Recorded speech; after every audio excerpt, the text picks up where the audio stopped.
In 1914, Ulster Protestants prepared to fight a British government that wanted to put them under an Irish national parliament in Dublin.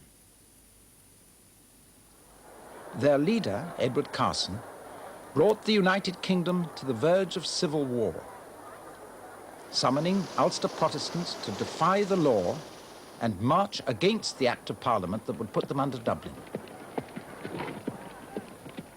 It was the climax to 30 years' opposition to the idea of Home Rule, to 300 years' repetition of the old cry, "No surrender."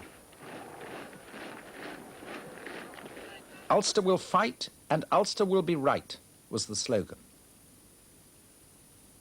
But it was, at the very best, highly debatable that Ulster would be right. Nearly 30 years before, the Prime Minister Gladstone had been converted to Home Rule for all Ireland by the simple electoral fact that the voters in all Ireland had voted overwhelmingly for Home Rule. He replied to Ulster Protestant opposition of his day with total confidence when he introduced the first Home Rule Bill of 1886 into the House of Commons. I cannot conceal my conviction that the voice of Ireland as a whole is constitutionally spoken. I cannot say it is otherwise when 5/6 of its lawfully chosen representatives are of one mind on this matter. I cannot allow it to be said that a Protestant minority in Ulster or elsewhere is to rule the question at large for Ireland. I'm aware of no constitutional doctrine tolerable on which such a conclusion could be adopted or justified. A very different approach from that of British governments here at Westminster today, which guarantee the right of the Protestant minority in Ulster to special consideration for as long as they want it. This guarantee is the end product of a historical process that began with Ulster opposition to this first Home Rule Bill. Not that Ulster opposition was really necessary with this bill. It was known in any case that the House of Lords would throw it out, quite apart from which Gladstone couldn't even get it through the House of Commons. Part of his own Liberal Party, frightened that Home Rule would mean Ireland's separation from Britain, split away and voted with the Conservatives. And the first Home Rule Bill was lost on its second reading here in the House of Commons by 30 votes.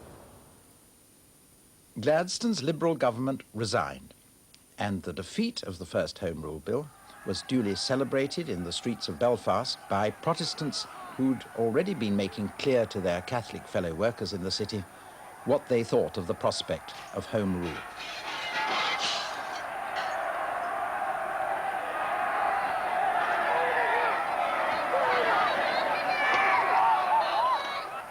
Police intervened, and at least 8 people were killed and many injured in the riots.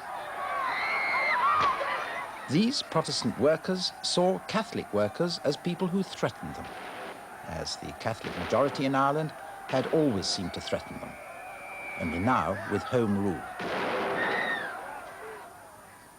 The city of Belfast had prospered under the union of Britain and Ireland more than any other city in Ireland. By the 1880s, its population of 250,000 was 20 times what it had been at the beginning of the century. That of Dublin had only doubled. Prosperity had come first from the success of the cotton and then the linen industry. Linen, which had long been an Ulster cottage industry, took full advantage of the British Industrial Revolution, so that by the 1880s, it had become one of the major industries of the United Kingdom. Moreover, a new industry had started in the 1850s in the shipyards of Belfast, where revolutionary designs for iron and steel ships had brought shipbuilding to a point where it flourished equally with the linen trade there. Economically, all this differentiated northeast Ulster from the rest of Ireland. But socially, it had an all-important effect too, because the new industries attracted labour into Belfast from the surrounding countryside in large numbers, many of them Catholics, who now formed an indispensable but suspect and vulnerable social quantity in Ireland's one really large and prosperous industrial city. If Belfast could be likened to Derry for the moment, Catholics were within the walls, a threatening nationalist presence against whom Protestant Unionists must be on their guard. When, in 1892, the Liberals again came to power, stronger and certain to get Home Rule through the Commons, Ulster marshalled to meet the threat. It was through the lodges of the Orange Order, founded on Masonic lines nearly 100 years before as an aggressive society for the self-protection of working-class Protestants, but made respectable by an assumption of leadership by the gentry, it was through the Orange Order that the resistance to Home Rule was first organized.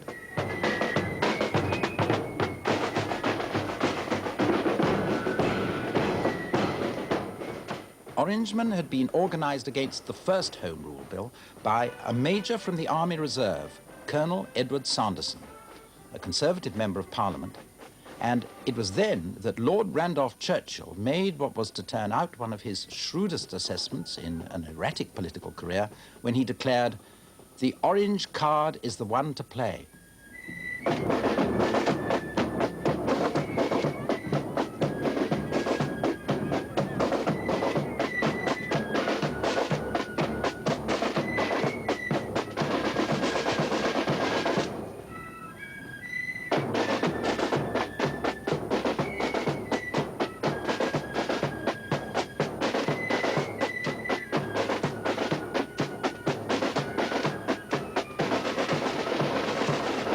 By 1892, at a great Unionist convention beside the Botanical Gardens in Belfast, where a special pavilion had been built, Ulster Protestants made clear their implacable stand. "Who is to separate us?" they asked. And to the 12,000 delegates filling the hall, the cry went out, "We will not have Home Rule." "In the last resort," cried a speaker, "we will be prepared to defend ourselves." And he was cheered to the echo. One resolution threatened violence and bloodshed unknown in that century, though Colonel Sanderson declared in the House of Commons that it was inconceivable that the British Army would fight Ulstermen. In the Commons, the second Home Rule Bill was hotly disputed by Unionists arguing that the tyranny of a parliamentary majority would be as bad as the tyranny of kings, and that what was justifiable against a tyrannical king was justifiable against a tyrannical parliamentary majority.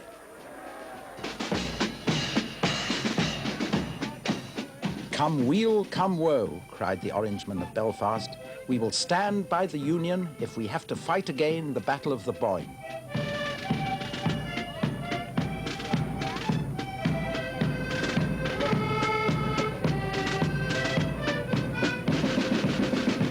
In spite of the heat generated, the second Home Rule Bill was passed through the House of Commons by a majority of 36.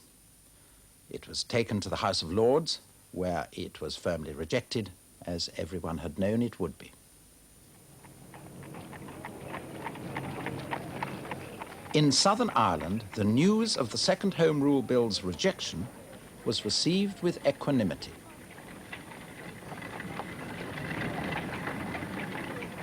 You might think that with this rejection for the second time of Home Rule, this rejection by England of what had been hailed on all sides in nationalist Ireland as a pact of peace between England and Ireland, you might think that here in the south, something like a war would break out, at least politically. Not a bit of it. Not only was there no sort of shot fired, but for 17 years now, Irish political life for the majority of the Irish people enters a sort of doldrums on the national issue. Great reforms are carried out from Westminster, for instance, by the Local Government Act of 1898. Democratically elected county councils were set up in Ireland for the first time, taking local administration out of the hands of those solely with property. But the issue of Ireland a nation, the phrase is mouthed by politicians from time to time, this issue withdraws to the back of the political stage. For 17 years now, there's no Home Rule Bill. Not that there isn't activity by nationally minded Irishmen, But while they leave routine political life to the routine politicians, they embark on national activity of a different sort.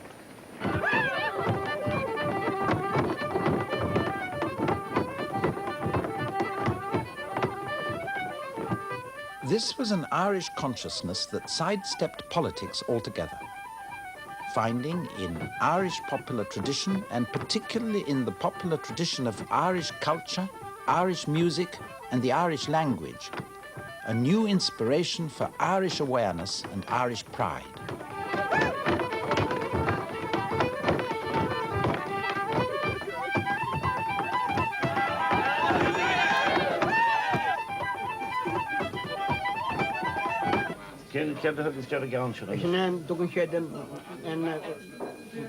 The Irish language was at the heart of this new movement. Conscientious students went to native Gaelic-speaking parts of the West to learn it.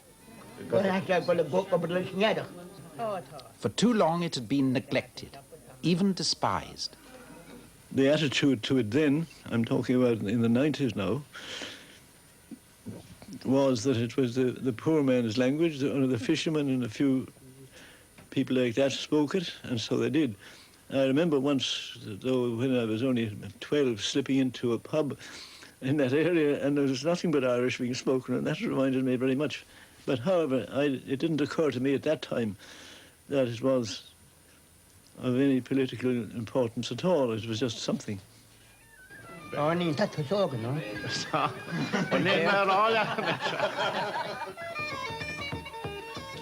country that hasn't a language of its own can't call itself a nation. And the idea was that the places with home rule and all that sort of thing, let's become an Irish-speaking place, and nobody will say that we're West Britons.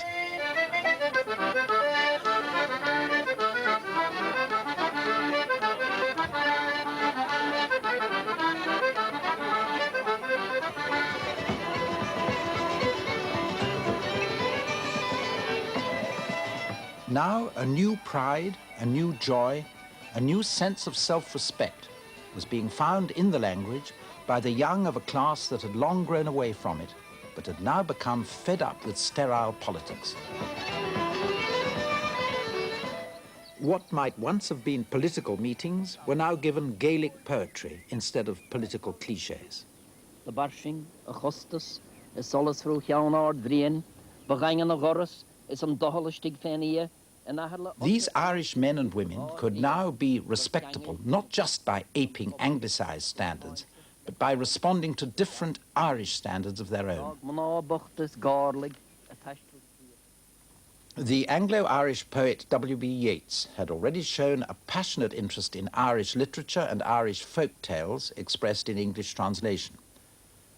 But it was another collector of folk tales, Douglas Hyde, who, speaking and reading Irish himself since boyhood, did more than anyone else at this time to encourage a self-consciously Irish rather than an Anglicized approach to life in Ireland, hoping, rather optimistically as it turned out, to drive out what he called West Britanism from Irish life. In 1893, Hyde helped found the Gaelic League to revive the Irish language and Irish culture and to be quite apart from politics. In den aul a chasilehe gommasen dershi gna farsente agus dinich an aul. By 1906, the Gaelic League had 900 branches all over Ireland and a membership of 100,000. It had introduced the teaching of Irish into 3,000 schools, and with its language classes, its music and poetry festivals, its summer schools, it could reasonably claim, as one observer did for it, that it was the only national university that Ireland had. But of course, in encouraging Irish consciousness, in conditioning people to think of themselves and look at themselves as Irish, it was creating a mood and an attitude that could one day be very easily turned into a political one. And in spite of the Gaelic League's own disavowal of politics, there were already those who, in tune with this Irish Ireland movement, wanted to create a new political mood too. Among such was Arthur Griffith, who, from being a member of the Celtic Literary Society, started his own newspapers. The United Irishman, in which he at first combined Irish Ireland thinking with emotive thoughts of the rebellion of 1798 and the Fenians, and then Sinn Féin, meaning self-reliance or we ourselves, which Griffith also used for a new small political grouping he headed, but which had no real political success. Sinn Féin lost at North Leitrim the only by-election it fought, with its candidate Dolan heavily defeated. Another very different sort of man, also from the Irish Ireland movement, was Patrick Pearse, a great enthusiast for the Irish language and supporter of the Gaelic League, who started a school at St Enda's, Rathfarnham near Dublin, where pupils were not only taught in Irish, but indoctrinated with a dreamy yet purposeful view of some of the most violent events in Irish history. He never preached violence per se, but he always did preach Tone's dictum, to break the connection with England. That is my life's endeavour. He always said that there was never a generation of Irishmen that hadn't risen in arms against the oppressors. And a new generation was now being taught by Pearse and by others in a new nationalist Boy Scout organisation, the FINA, that they had inherited the duty to rise one day for Ireland. While within the Gaelic League, the secret Irish Republican Brotherhood now fostered a nationalist spirit rather at variance with the original, sober, non-political aims of its founders.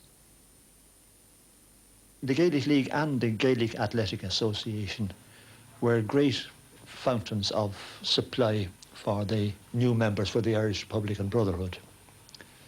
I joined the Gaelic League when I was about 7 or 8 years of age and kept up contact all through.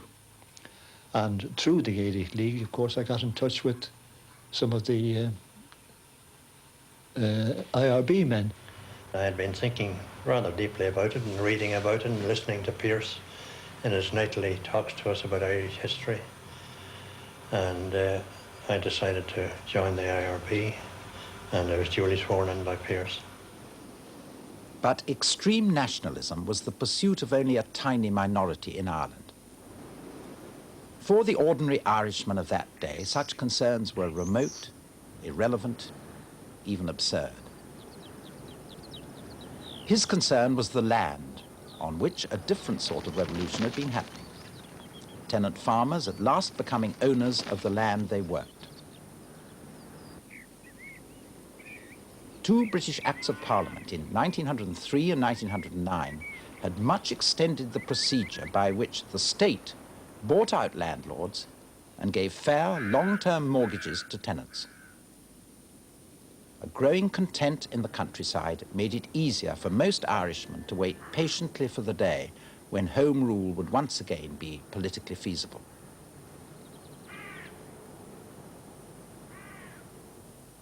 But there wasn't much social content among the ordinary people of the towns, particularly not among the working classes of Dublin, over half its population.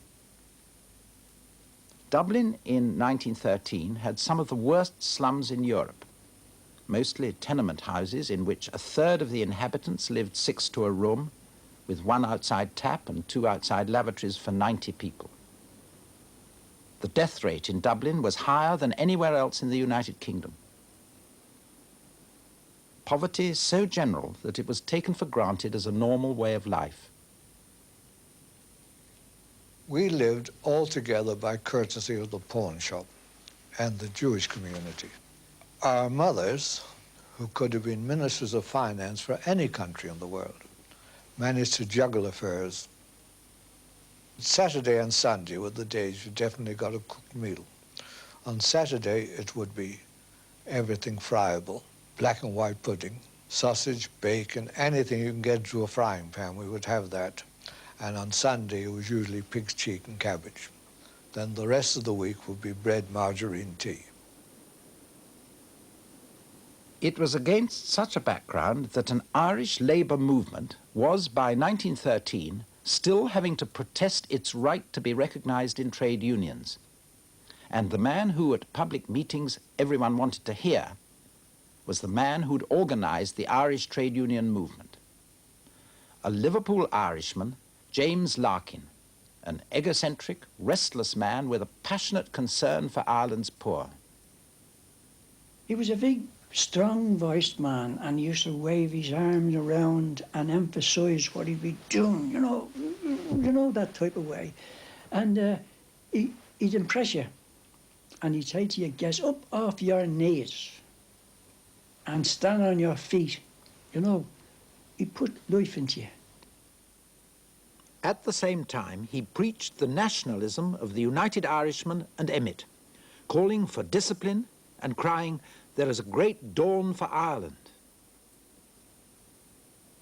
In identifying nationalist aspirations with those of the working class, Larkin poured contempt on those capitalist parliamentary nationalists who, he said, would have the working classes even more at their mercy under Home Rule.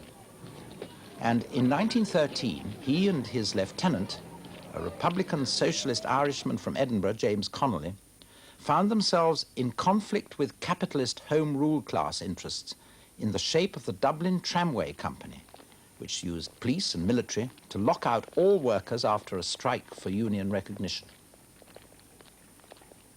Larkin called a big Sunday meeting in O'Connell Street, and when the police banned it, he reminded his workers of an old United Irishman song about meeting with pikes on their shoulders. "I ask you to meet me in O'Connell Street," he said. He said, "I'll be there," and the people were there, and he was there, dressed with a big beard, you know. And then when he got up at the window, I'm Jim Larkin, you know, and the crowd cheered.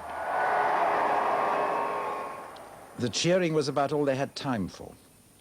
The police had been waiting in the wings, and after they'd broken into the hotel and arrested Larkin... The police then started in left, right and centre. You see, the police was reinforced by the Royal Irish Constabulary, and they were big, terrible big men, 6'3" and all up, built in proportion, and it's brutal.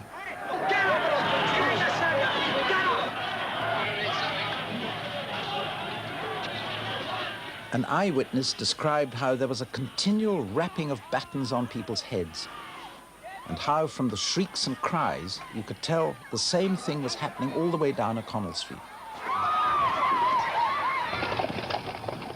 The riot was followed by 6 months of bitter, long-drawn-out strike and lockout, during which the police had to be used to escort goods from the docks through the Dublin streets, and the poor suffered appallingly from hunger. This hunger was going on, it was terrible. And then along came the Countess Markovich. In the uniform of an Irish citizen army, formed to protect the Dublin workers, the Countess Markovich, born into an Anglo-Irish landed family, married to a Polish count, and dedicated now, with others, to the Dublin poor. The Countess had fed the people. Dr. Lynn had fed the people. And so had all these ladies. And although they were wealthy people with plenty of money and could have said lasers with us, they didn't. They threw their weight in behind this scum of the earth, so to speak. The Dublin strike was broken, and the workers returned without gains. But Larkin's and Connolly's union was not broken as the employers had hoped it would be. The event had so dominated attention in the South that the parliamentary nationalist John Dillon could write in the autumn of 1913 that the Ulster question appeared dim and distant and of minor importance. Partly, Dillon and other Irish nationalists could think like this because here at Westminster, a Liberal government had by now introduced a new third Home Rule Bill, and Irish nationalists were rather letting themselves take Home Rule for granted and assuming that Ulster opposition was mere bluff. They could do this because of what had been happening here on the parliamentary scene. In 1910, 2 general elections gave almost identical results. Liberals and Conservatives equally balanced, with 82 Irish nationalists holding the balance. The Parliament, opened in 1911 by King George V and Queen Mary, had been a revolutionary one, changing the course of both Irish and English history.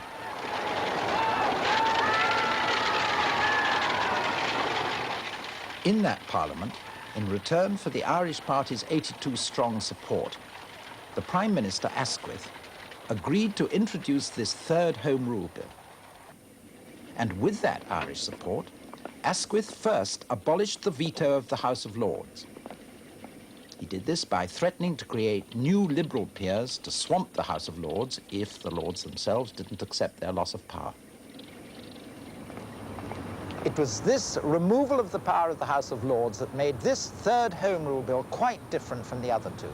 This time, Home Rule seemed bound to go through, and it was this that set alarm bells ringing in the north of Ireland, in Protestant Ulster. Now, of course, here in the north, alarm bells had rung before at the time of the first two Home Rule Bills.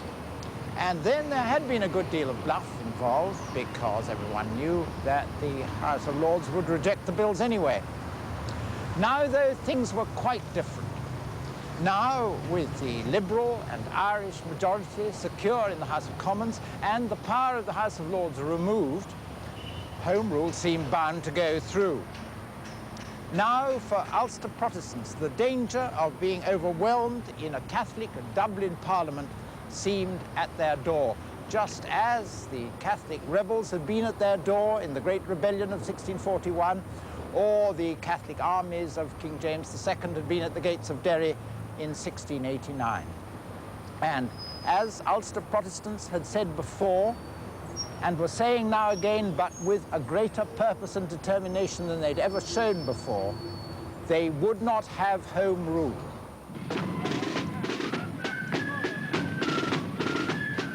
For some time now, Orangemen in the north had been parading and drilling, as they were legally entitled to do, to maintain the constitution of the United Kingdom as now established. And for the implacable stand they were now taking, they had found a great leader, a Dublin Unionist lawyer and powerful orator, Edward Carson, who now swore to Ulster Protestants that he would help them put down what he called the most nefarious conspiracy that has yet been hatched against a free people. And he carried them enthusiastically with him as he threatened that they would go beyond the law and take over the government of Ulster themselves. He seemed to have that power of delivery that he infused people with the will to resist. He was a great leader, and he had a great power of a voice. That's what I remember most as a child. This very, very powerful voice and very emotional. He used to kind of end a speech with, "Ulster is written on my heart," and everybody was quite sobby about it, yeah. And Carson carried not only the Protestants of Ulster with him, but the British Conservative Party. Its leader, Bonar Law, came to Belfast and was made welcome because he'd come to offer Ulster Protestants the Conservative opposition's wholehearted and unequivocal support in whatever they might do to resist Home Rule. In England, in the summer of 1912, a great Conservative and Unionist meeting had been held at the Duke of Marlborough's house at Blenheim. At this meeting, Bonar Law, the Conservative leader, said he could imagine no lengths of resistance to which Ulster could go in which he would not be prepared to support them.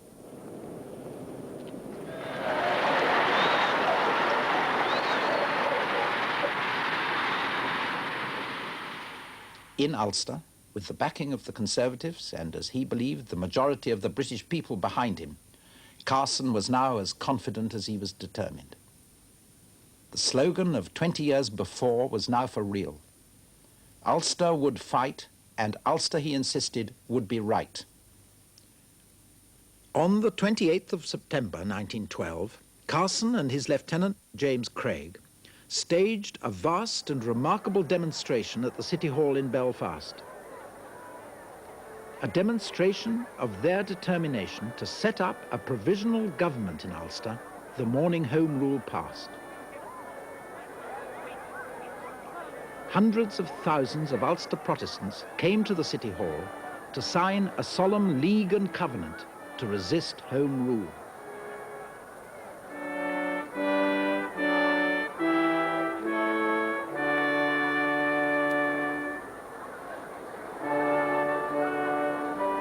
Escorted by a guard of honor of 2,500 in bowler hats and carrying walking sticks, Carson himself arrived to be the first to sign.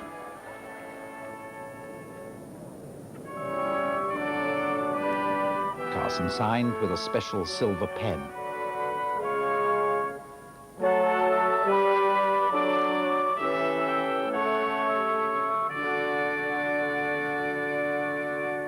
He was followed by more than 200,000 men, come solemnly to pledge themselves to apply all means necessary to defeat the present conspiracy to set up a Home Rule Parliament in Ireland, and to reject its authority if it were set up. Some of the boys were so enthusiastic that they cut their arm and got a bit of the blood out of their arm and signed it with their blood. So that's the sort of man was fighting for Ulster. It was several days before all those wishing to had signed the covenant, order being kept by marshals of the Ulstermen themselves.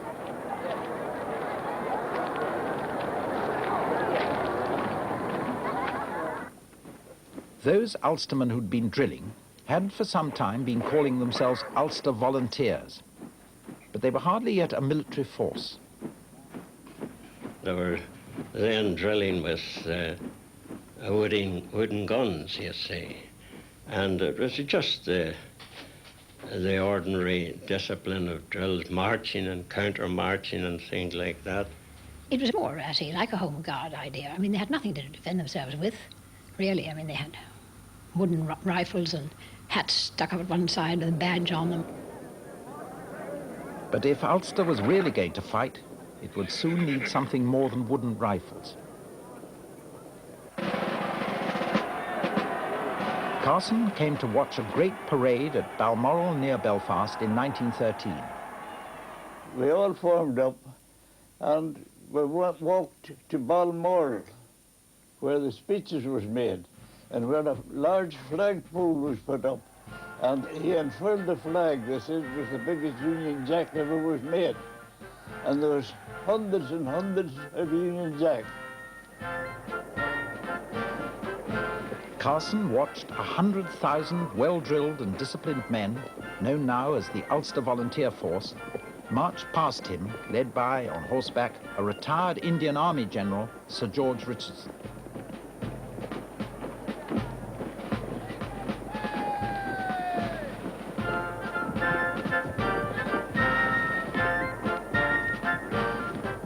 The next important step was to get arms. Arms for men who'd now been drilling for well over a year. When it was getting very serious, we all formed up in battalions in the different parts of the country and drilled our soldiers.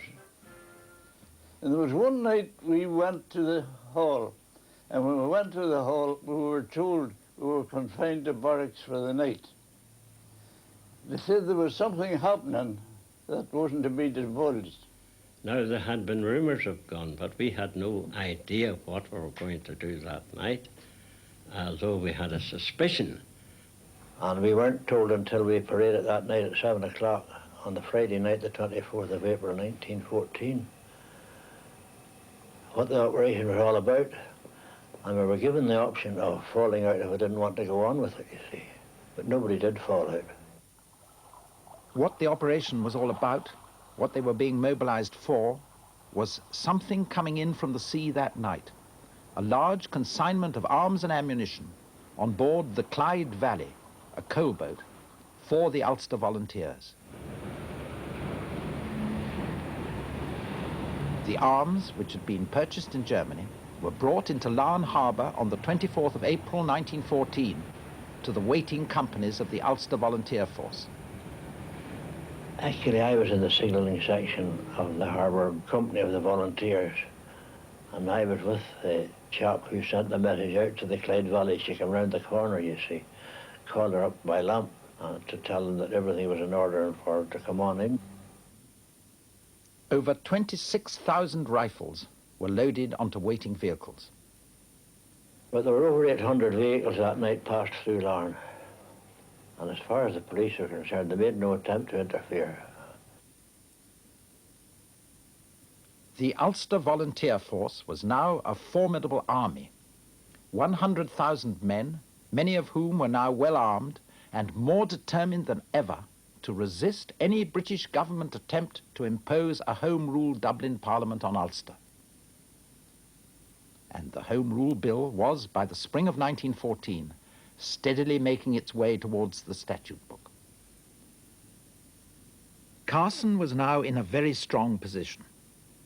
His and Ulster's claim was for Ulster to be excluded permanently from Home Rule. The government offered only individual Ulster counties the right to opt out, and only for a limited time. Carson and his supporters would have none of this.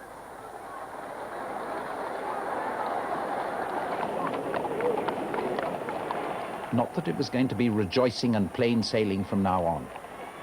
For Orange Day 1914, Carson spoke of grim possibilities ahead. The lesson of Larne has taught you what discipline means, what can be achieved. I see no hopes of peace. We must be ready.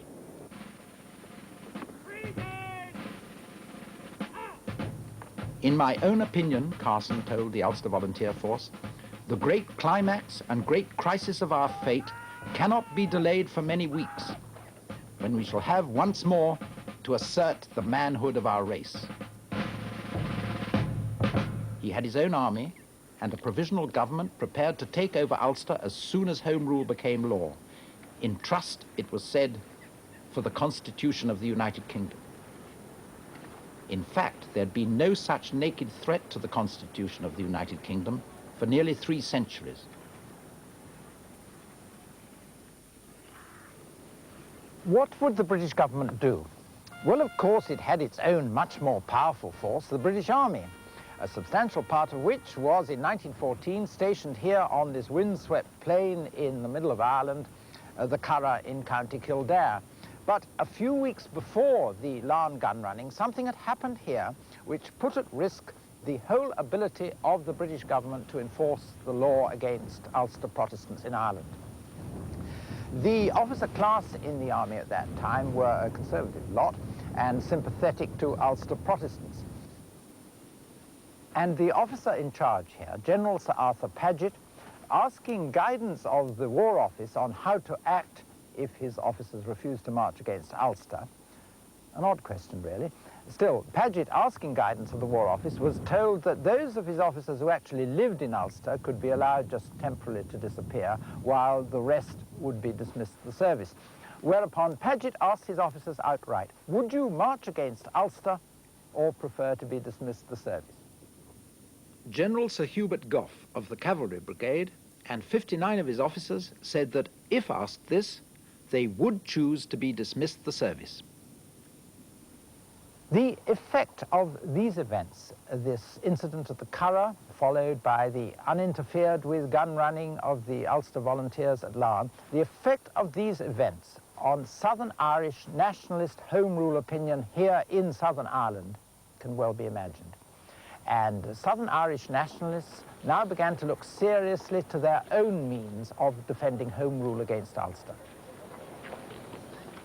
It was being realized now that it would no longer be enough for Home Rule leaders, men like John Redmond and John Dillon, simply to make the sort of powerful Home Rule speeches they'd been making for years, though they did continue making them, agreeing only to a temporary exclusion of some Ulster counties from Home Rule, a concession which Ulster would have nothing to do with. Nationalists had already started their own volunteers the year before. We met in Wynn's Hotel in Abbey Street. There were several committee meetings, first of all, and then we decided to hold a recruiting meeting, and we selected for that purpose the enormous rink, skating rink, at the Rotunda Gardens. We had an overwhelming crowd of putative volunteers, and we had ready for them forms which they would sign with their address and so on, so that they could be put into companies and eventually into brigades. About this same time, a small workers' citizen army was formed, distinct from the volunteers and imbued with the extreme nationalism of Larkin and Connolly, but primarily there to protect working-class interests. The Irish volunteers, with former NCOs of the British Army, had been drilling without arms or with hurley sticks and wooden rifles. Like their Ulster counterparts, to be effective, they needed arms. The actual initiative for the Southern Volunteers had come from the secret Irish Republican Brotherhood, but the vast majority of the volunteers knew nothing of this and joined to strengthen the British government's resolve to put all Ireland Home Rule through. But how were they to get arms? One Sunday, volunteers paraded at Fairview Park from all over Dublin, without knowing what they were parading for. The order was given then to march, and we set off for Hove, still not knowing where we were going. We arrived in Hove at the end of the quay and took a snack, and then we noticed men coming up from the harbour with rifles. And in turn then we went down and each of us got a rifle, handed up from a yacht lying alongside the wall. The rifles and their ammunition had been purchased in Germany and brought to Howth with the help of two women friends by the ardent half-English, half-Irish Home Ruler Erskine Childers. Only 1,600 rifles altogether, of which 900 came into Howth this day to be distributed by boys of the National Scout Movement, the FINA, to the waiting volunteers, who then set off with the rifles for Dublin. It was all right for about 6 miles. We got to Fairview. And Fairview, we came across the end of the street was blocked right across by soldiers, British soldiers, armed, of course. We stood and just looked at one another. Nobody said anything, soldiers or us. Nobody knew. We'd never entered our head there would be any trouble. And word was passed along to hand back a rifle. And we each handed a rifle back to the next rank, and so on until they were all gone. The Workers' Irish Citizen Army were that day having a quite separate drill parade at Fairview, and the FINA boys were acting as sentries. We were on guard around this big hedge while the men were up at the front at the house, the Citizen Army were drilling. And suddenly rifles came through the hedges, thrown in through the hedges and over the hedges, and we were around it, and we couldn't realise it. And the taxi cabs kept coming all night with an armful of rifles. And he threw them on the parlour floor and said, "Molly, hide them." And she went round and put them back of the shutters, the window shutters. And then another load came. This time she had to put them out in the garden along the cabbage rows. And all night long she was hiding guns. And now the next morning, we got out and went to work. My brother and sister, myself.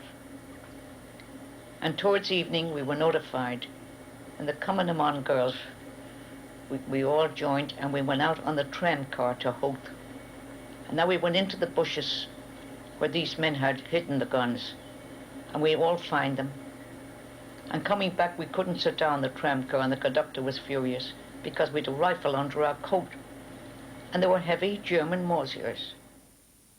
The soldiers who'd tried but failed to disarm the volunteers, a detachment of the King's Own Scottish Borderers, had got back to Dublin and marched towards their barracks down a street by the Liffey known as Bachelor's Walk. There was about, say, between 20 and 30 soldiers. They were marching 4 deep, and there was a crowd after them, boys and youngsters throwing missiles at them like that. And one person made an attempt to take a gun off one of the soldiers at the back. And he held a gun, they wrestled over to the railings to a shop there, a baker, tea shop, and they wrestled, but the soldier won, and then he held a gun like that. a bayonet on me, and he backed into the ranks again. And it was then that the soldiers fired.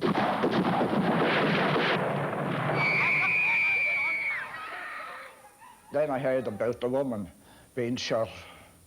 And the woman, I knew the woman. Now the woman was in a, there was a steps, a high steps, 1, 2, 3, 4 steps up. She used to stand here selling matches. And she must have went up the steps, 1, 2, 3, 4, for safety at the door. Therefore, she was a target for the soldiers. You understand, fording over the hedge. She was well high up.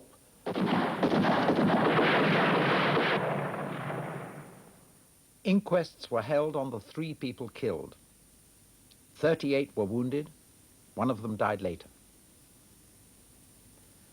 No nationalist could help contrasting what had happened on Bachelor's Walk after 900 rifles had been landed at Howth with the fact that over 26,000 rifles had been landed by Ulster volunteers without the British authorities interfering at all.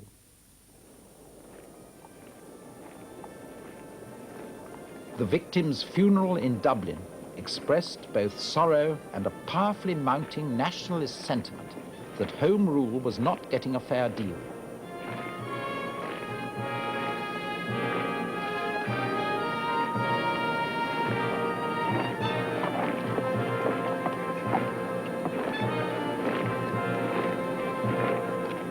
The Irish volunteers, with arms reversed, were prominent in the procession.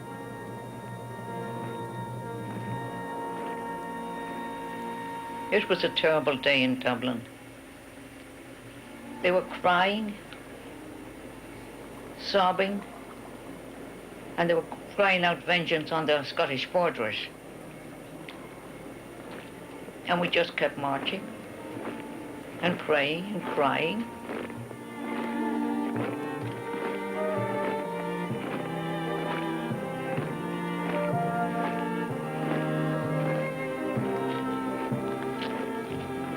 Not only the Irish volunteers were in the funeral procession, but the Countess Markowitz, leading the women's organisation Cumann.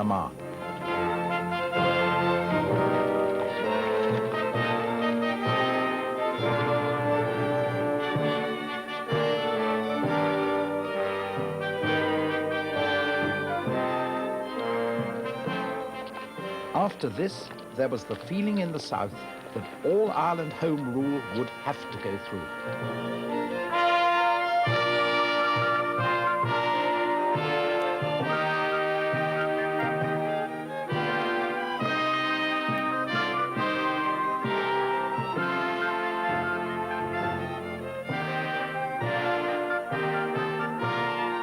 A few days later, the great European war was to break out and apparently change the situation entirely.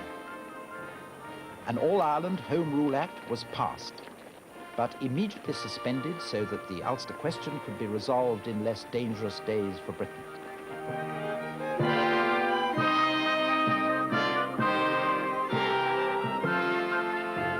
Most volunteers were to join the British Army to help Britain meet her danger in the hope that she would then keep faith with the Act as passed.